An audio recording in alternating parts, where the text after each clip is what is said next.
I'm Alex Long, owner of Skelton Meadery out of Sapulpa. And today we have What the Ale's Beverage of the Week. This is Wildflower mead from Dancing Skeleton.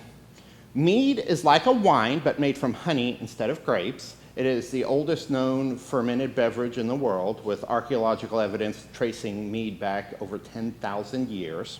We are the first full-fledged meadery in northeast Oklahoma and the second in the state.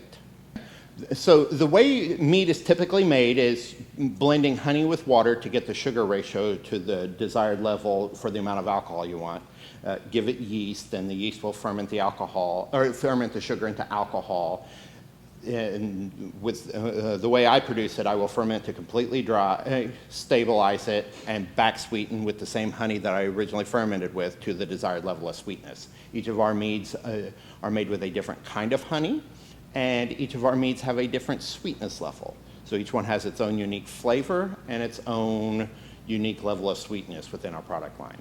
The ABV of most of our meads is 11 to 12% alcohol, so it's right on par with many wines. We are located in Sapulpa, 609 South Main Street. We are in the strip with AutoZone and Little Caesars Pizza on the north side of the building.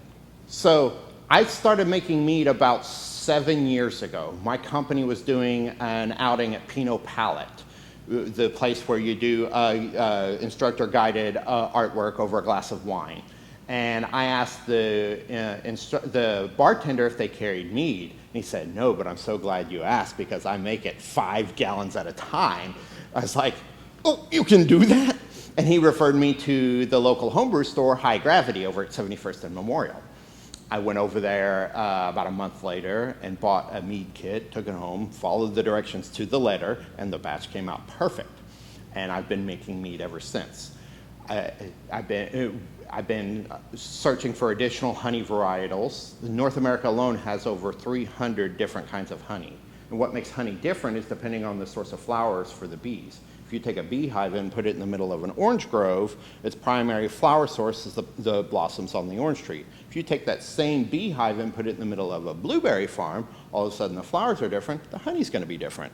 These two meads right here are simply made from different honey varietals. And as you can see, they are remarkably different in color. We do have 2 meads today in bottles made from locally sourced honey, a spring harvest honey and a fall harvest honey. Spring harvest honey is typically lighter and sweeter. Fall harvest honey is typically darker and richer. And those flavor nuances do come out in the meads. And the names of those 2 flavors are Oklahoma Spring Harvest and Oklahoma Fall Harvest. Keeping bees is quite a time commitment, and up until recently, I had been working a day job while doing the meadery as a part-time, and as of spring of last year, I quit my day job and started doing the meadery full-time. Once I get a little bit better handle on operating the meadery and just a business in general, this is my first stab into going into business on my own. Once I get a better handle on that, I do plan to take up beekeeping and get more involved in that.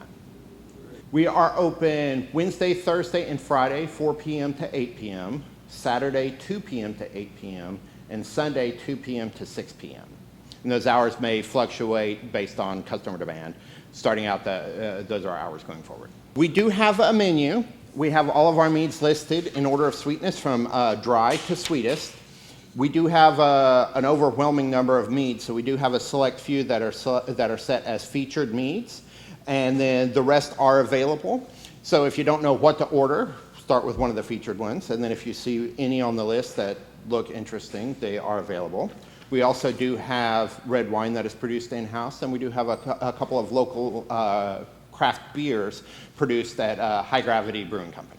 This is What the Ale's Beverage of the Week. This flavor is called Wildflower, and this is one of Dancing Skeleton's flagship meads. Cheers.